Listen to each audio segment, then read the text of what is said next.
14 नवंबर 2004 US का navy career जो कि स्ट्राइक ग्रुप का एक पार्ट था, उन्होंने नोट किया सैन डिएगो से करीब 100 किलोमीटर दूर उनके रेडार ने कुछ कैच किया है, किसी ऑब्जेक्ट को। उन्होंने 2 हफ्ते तक उस ऑब्जेक्ट को ट्रैक किया और फिर अचानक एक दिन वही ऑब्जेक्ट प्रशांत महासागर से 80,000 फीट की ऊंचाई पर टहल रहा था। और नेवी को जब ये पता चला तो उन्होंने उस ऑब्जेक्ट का जायजा लेने के लिए अपने 2 फाइटर प्लेन को उसके पीछे भेजा। और फिर जब वो उस ऑब्जेक्ट के पास पहुंचे तो उन्हें पानी की सतह पर एक परछाई नजर आई और कुछ समय बाद उन्होंने सफेद रंग का अंडे के आकार का एक ऑब्जेक्ट को पानी के ऊपर देखा। उसमें ना तो कोई इंजन था, ना पंख था, ना कोई खिड़की। और जैसे ही पायलट ने उसका पीछा किया तो उस ऑब्जेक्ट ने भी अपनी स्पीड बढ़ा ली। और फिर जब पायलट ने अपने रेडार पर फिर से नजर घुमाई तो वो ऑब्जेक्ट 60 मील दूर नजर आया। सन 2004 में हमारी टेक्नोलॉजी इतनी एडवांस नहीं थी कि हम कुछ समझ पाते, पर जैसे ही सन 2015 आया और साथ ही लाया फाइटर जेट्स में advance aviation threat identification program. इस टेक्नोलॉजी से फाइटर जेट उन चीजों को भी अपने कैमरे में कैद करने में सक्षम हो गया था जो चाहे जितना मर्जी स्पीड से चल रहा हो या भाग रहा हो, कैमरा उसको भी रिकॉर्ड कर सकता है। जैसे कि मिसाइल, उसे वो आइडेंटिफाई कर सकता था और लगातार अपने कैमरे में रिकॉर्ड कर सकता था। और उसी दौरान 2015 में अटलांटिक महासागर के ऊपर करीब 25,000 फीट की ऊंचाई पर वैसा ही ऑब्जेक्ट उस एडवांस टेक्नोलॉजी ने कैच किया जैसा कि 2004 में देखा गया था। पर इस बार हमारी टेक्नोलॉजी एडवांस हो चुकी थी और उसे रिकॉर्ड भी किया जा सका। अब दिल थाम के बैठ जाइए क्योंकि वो वीडियो 2017 में लीक हो गई थी जिसकी फुटेज मेरे पास पड़ी है। अब मैं आपको दिखाने जा रहा हूँ।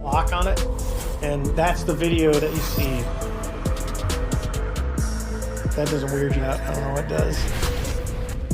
दोस्तों, क्या आप ग्रेंजर टेलर को जानते हो? जब ये 8वीं क्लास में थे तो उन्होंने अपनी पढ़ाई त्याग दी और ये बन गए मैकेनिक। वो इतने तेज थे कि 14 साल की उम्र में उन्होंने एक खटारा कार को रिबिल्ड कर दिया और एक खटारा पड़े बुलडोजर को, जिसके लिए बड़े बड़े मैकेनिकों ने हाथ खड़े कर दिए थे, उससे ग्रेंजर ने 2 घंटे में रिपेयर कर दिया। यहाँ तक कि उन्होंने 20 साल की उम्र से पहले ही एक खटारा ट्रेन के इंजन को घर पर लाए और उसे नया बना के सरकार को वापस भेज दिया। वो आज भी म्यूजियम में पड़ी है। वो यहीं पर नहीं रुके, उन्होंने एक खटारा प्लेन को लिया, उसको सही किया और उसको उड़ाने लगे। उनकी सोच यहीं तक नहीं थी, वो सोच रहे थे कि अब वो एक स्पेसशिप बनाएंगे, जिसके लिए उन्होंने कुछ मैगजीन और रिसर्च कलेक्ट करना शुरू कर दी। तो अचानक से क्या हुआ, उसे एलियंस के सपने आने लगे। वो टेलीपैथी के द्वारा एलियन से कम्युनिकेट करने लगा, यानी कि मन ही मन एलियन से बातें करने लगा। और वो जब भी घर से बाहर जाता हमेशा अपने दोस्तों को कहता कि एलियन से मेरी बात होती है और एलियंस मुझसे मिलना चाहते हैं। और एलियंस ने मुझे ये भी बताया अगर तुम्हें हम तक पहुंचना है तो तुम्हें 42 महीने की इंडस्ट्रियल यात्रा करनी पड़ेगी। पर ग्रेंजर्स के दोस्तों ने सोचा कि ये ऐसे ही गप्पे मार रहा है। पर जैसे ही 29 नवंबर 1980 का वो दिन आया तो ग्रेंजर टाइलर दुनिया से गायब हो गया था। उसके घर पर एक नोट पड़ा हुआ मिला था जिसको उसने अपने माता पिता के लिए लिखा था।